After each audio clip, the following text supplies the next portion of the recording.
ॐ भूर्भुवः स्वः तत्सवितुर्वरेण्यं भर्गो देवस्य धीमहि धियो यो नः प्रचोदयात्।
प्राणायाम को लेकर के हमने बहुत कुछ विचार किया है।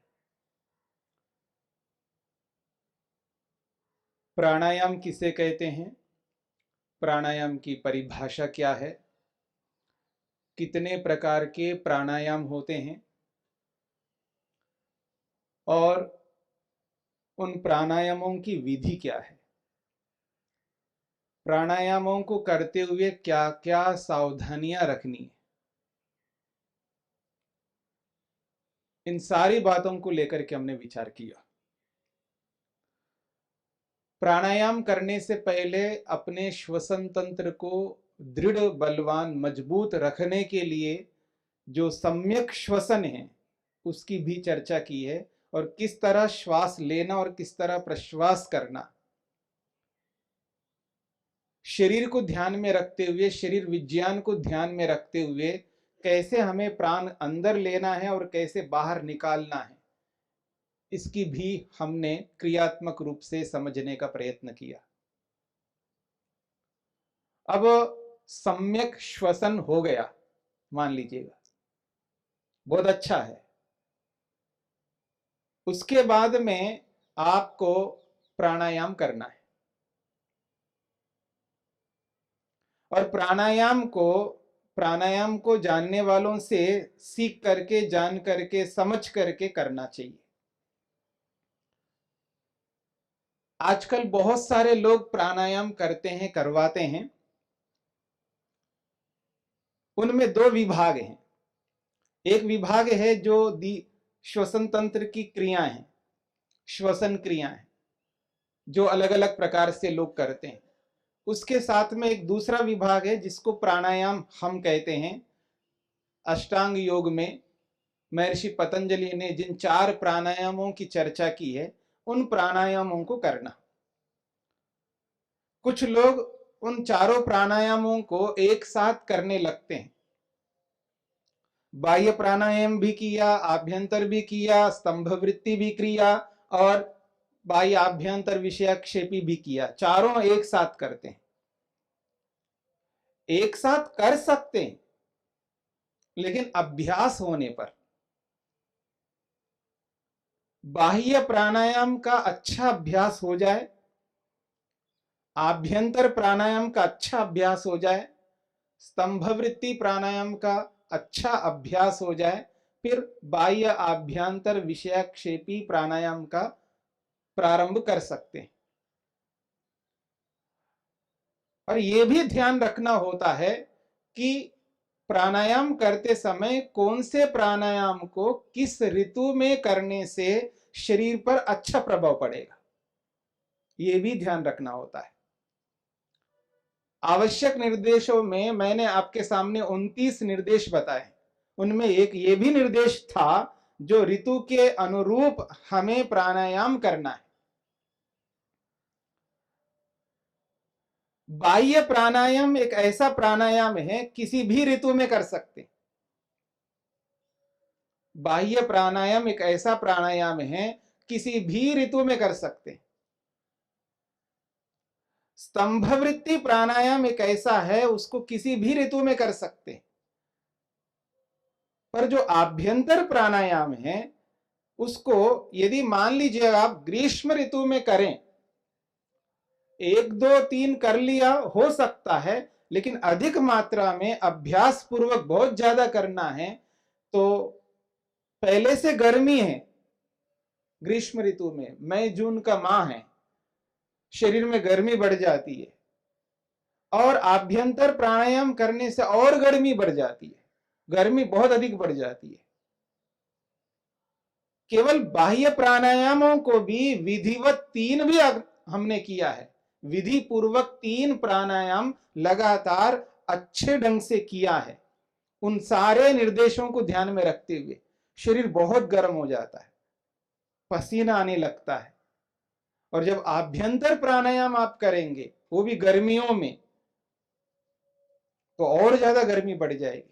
तो इसका ध्यान रखना होता है कि ऋतु कौन सी चल रही है।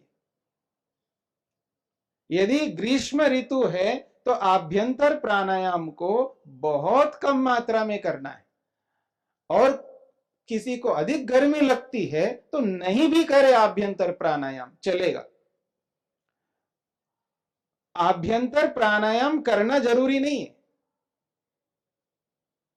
जरूरी क्या है? शरीर को ठीक रखना जरूरी है।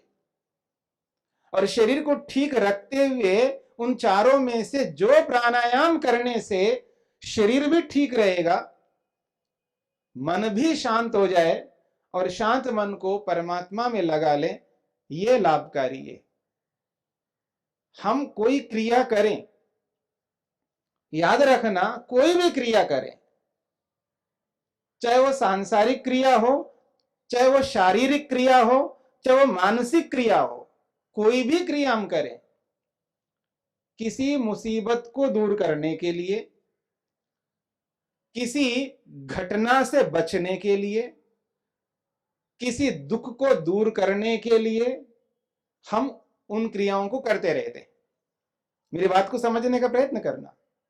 किसी मुसीबत को दूर करने के लिए, किसी घटना से बचने के लिए, किसी समस्या से बचने के लिए, किसी दुख को दूर करने के लिए उन क्रियाओं को करते हैं। और उन क्रियाओं को करते हुए नवीन नूतन समस्या, मुसीबत और नवीन नूतन दुख पैदा करना वो बुद्धिमत्ता की बात नहीं है। मेरी बात को समझ लेना। तो कोई भी हम क्रिया करें तो उस क्रिया को करते हुए नवीन नूतन समस्या, बाधा, दुख, कष्ट उत्पन्न नहीं करना है। ये ध्यान में रखते हुए अगर हम क्रियाएं करें, पैसा कमा रहे हो ना, कमाओ ना। दुख को दूर करने के लिए पैसा कमाता है आदमी, रोटी, कपड़ा, मकान, आने जाने के साधन ना हो तो दुख होता है आदमी को। तो उन दुखों को दूर करने के लिए कोई पैसा कमाता है, कोई कुछ करता है, कोई कुछ करता है। जो कुछ भी करता है, कोई ना कोई मुसीबत, कोई ना कोई समस्या, कोई ना कोई बाधा, कोई ना कोई दुख को दूर करने के लिए प्रत्येक क्रिया होती है। और उस क्रिया को करने के पीछे सुख सीधा जुड़ा हुआ रहता है। या मैं ये कहूं, सुख के लिए कोई कर्म करता है व्यक्ति, दुख के लिए नहीं करता। सुख पाने के लिए कर्म करने के लिए चल पड़ो और उस क्रिया से, उस कर्म से सुख ना प्राप्त होकर दुख और अधिक प्राप्त करो, ये बुद्धिमत्ता की बात नहीं है। इस बात को भी हमें ध्यान रखना है। इन सब बातों को ध्यान में रखते हुए हमें प्राणायाम करना है। तो आइए, आप में से कहते रहते हैं कि क्रियात्मक रूप से भी थोड़ा सा देख लेते हैं, तो एक बार हम देख लेते हैं कैसे करना है। केवल संकेत मात्र करूंगा समय के अनुसार।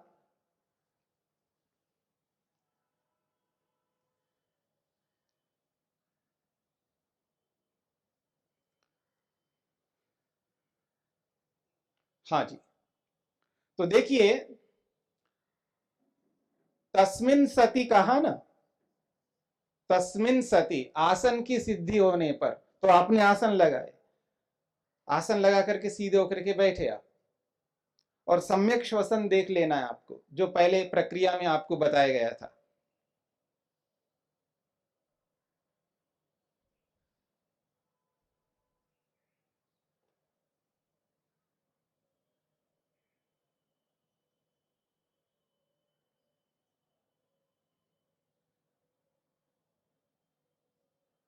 आपको समझ में आ रहा है? सम्यक श्वसन नहीं आ रहा है? प्राणायाम नहीं कर रहा था मैं, समझने का प्रयत्न करना। सम्यक श्वसन यानी सांस ले रहा हूं निकाल रहा हूं, ले रहा हूं निकाल रहा हूं। पेट को नहीं देख रहे हैं आप, पेट बाहर आ रहा है अंदर जा रहा है, देख रहे हैं ना? तो ये सम्यक श्वसन चल रहा है। देखिए मैं आंख खोल करके दिखा देता हूं।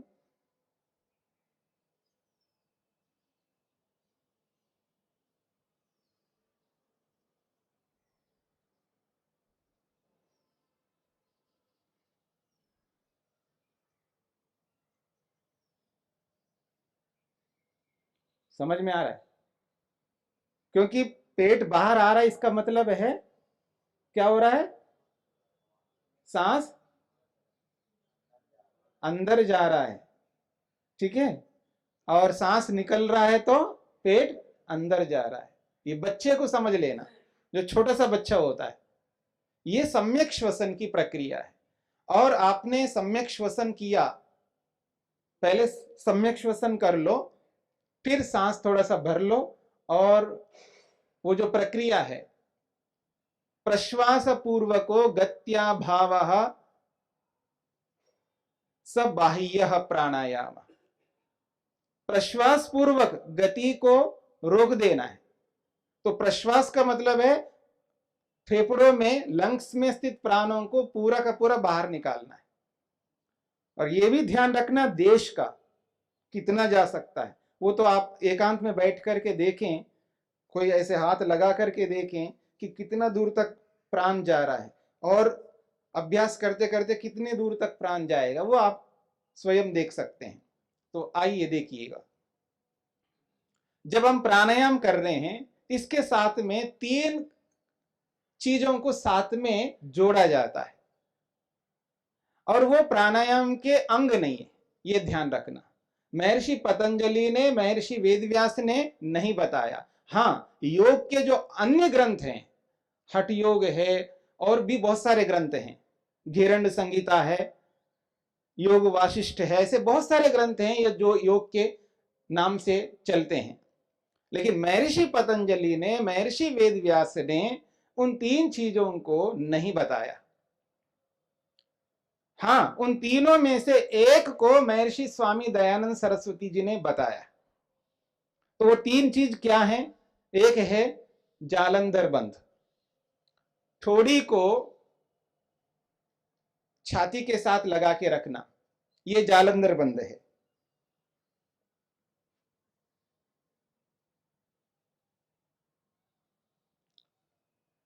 ठोड़ी को छाती के साथ लगा के रखना, और पेट को अंदर चिपका के रखना, यह है उड्डयन बंध।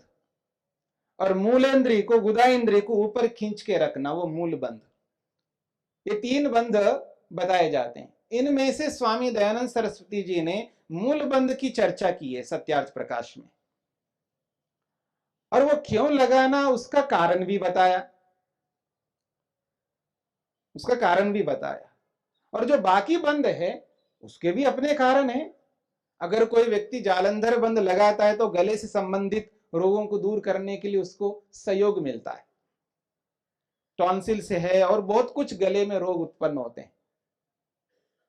और पेट को अंदर चिपका के रखता है तो पेट से संबंधित बहुत सारे रोग हैं, और एक व्यायाम भी हो जाता है। लीवर के लिए बहुत उपयोगी है, किडनी के लिए भी बहुत उपयोगी है, पेनक्रियाज के लिए भी बहुत उपयोगी है, छोटी आंत बड़ी आंतों के लिए भी बहुत उपयोगी है। तो पेट के बहुत सारे अंग है, उन अंगों को ठीक करने के लिए उनको सहयोग मिलता है, उनका भी एक प्रकार से व्यायाम हो जाता है। इसलिए उड्डयन बंध लगाते हैं, पेट को अंदर चिपका के रखते हैं।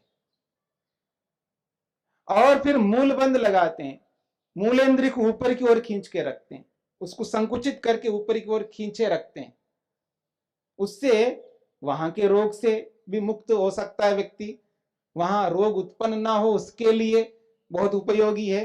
बगंदर है, पाइल्स जो आप बोलते हैं, ऐसे ऐसे जो रोग हैं उनके लिए बहुत उपयोगी है। तो अगर कोई कर सकता है इन तीनों बंधों को, जिसको अभ्यास है अथवा अभ्यास करके कर सकता है तो करे, और किसी को लगता है नहीं हम इन बंधों को नहीं करना चाहते हैं, कोई आपत्ति नहीं है।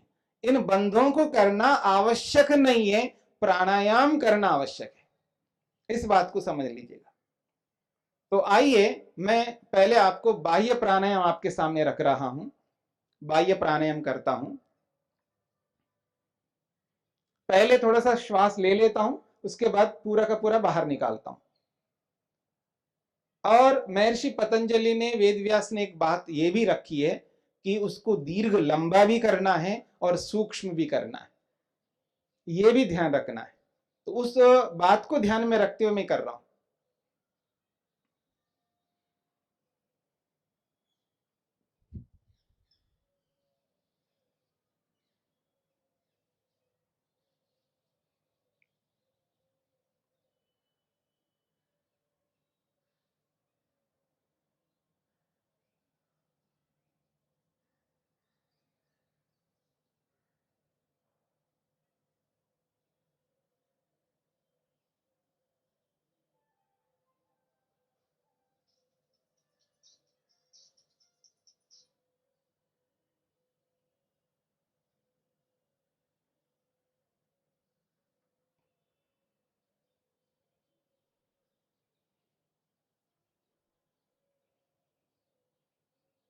जब आप सांस अंदर लेते हैं एकदम खींचना नहीं।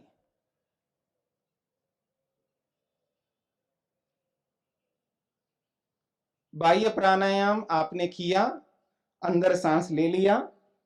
प्रारंभिक व्यक्ति लगातार बाह्य प्राणायाम दूसरा नहीं कर सकता है, सामर्थ्य समाप्त हो जाता है।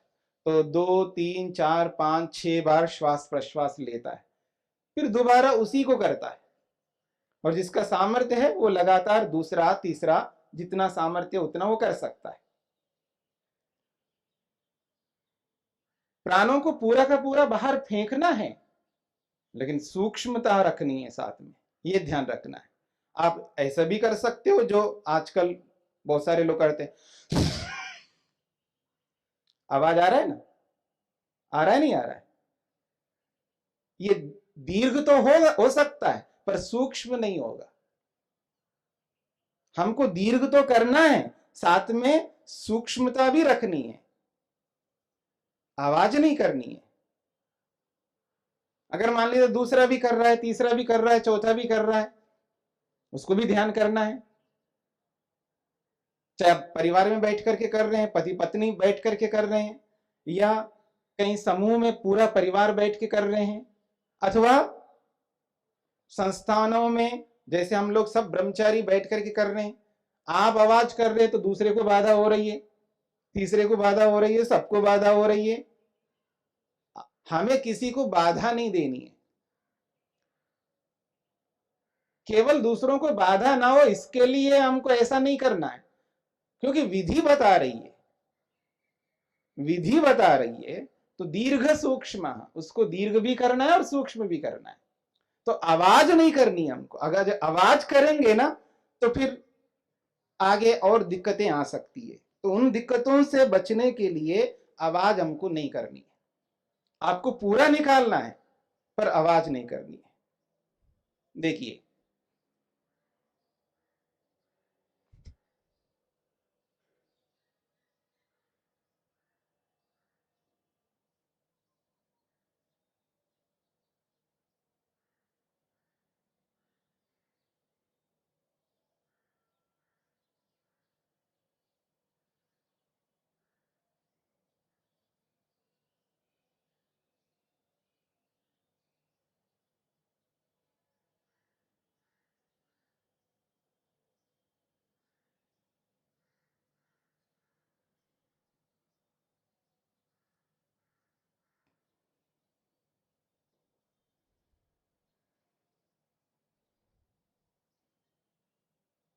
जब आप सांस अंदर लेना चाहते हैं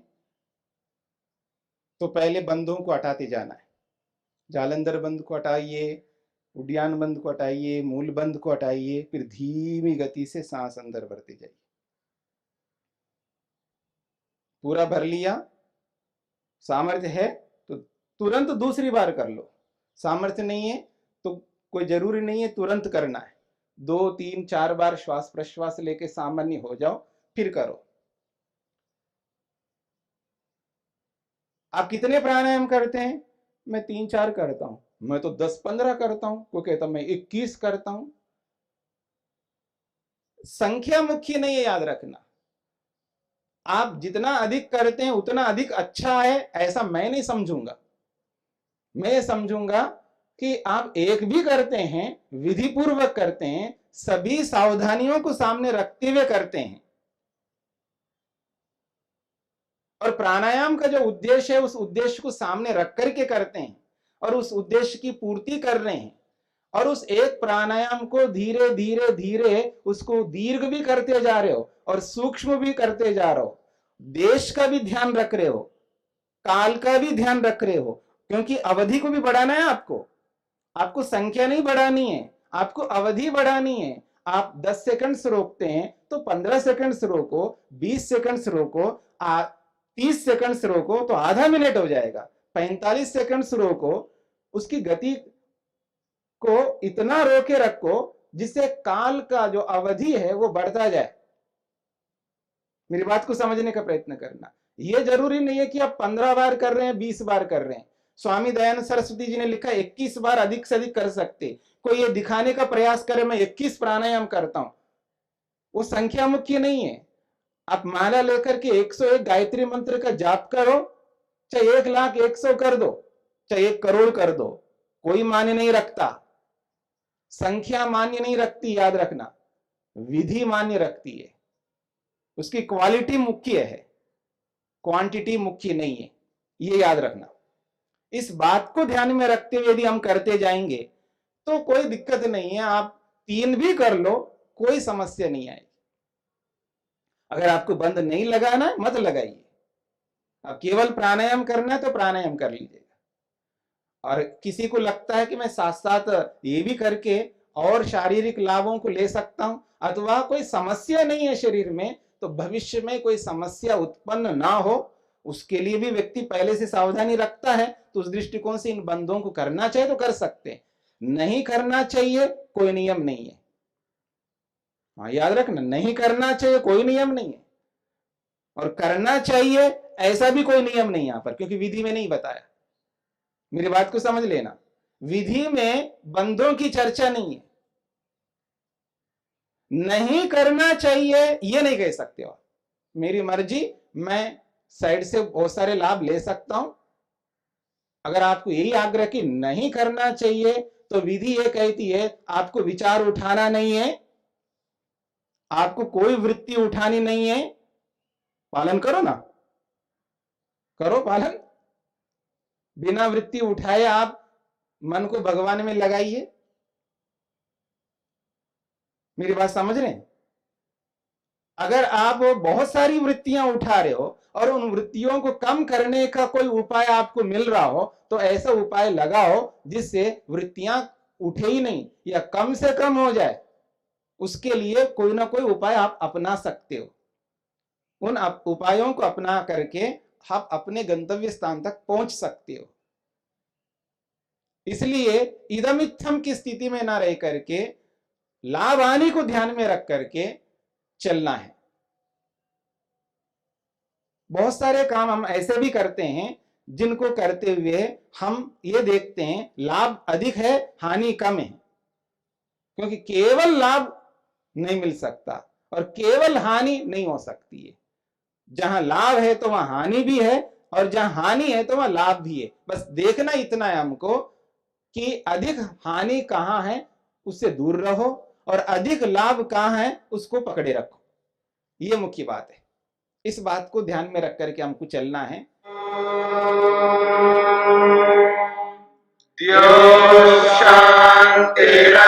शांतिरंतरिक्षं शांति पृथिवी शांतिरापः शान्तिरोषधयः शान्तिः वनस्पतयः शान्तिर्विश्वे देवाः शान्तिर्ब्रह्म शान्ति सर्वं शान्ति शान्तिरेव शान्ति क्षमा शान्तिरेधि ॐ शान्ति शान्ति शान्ति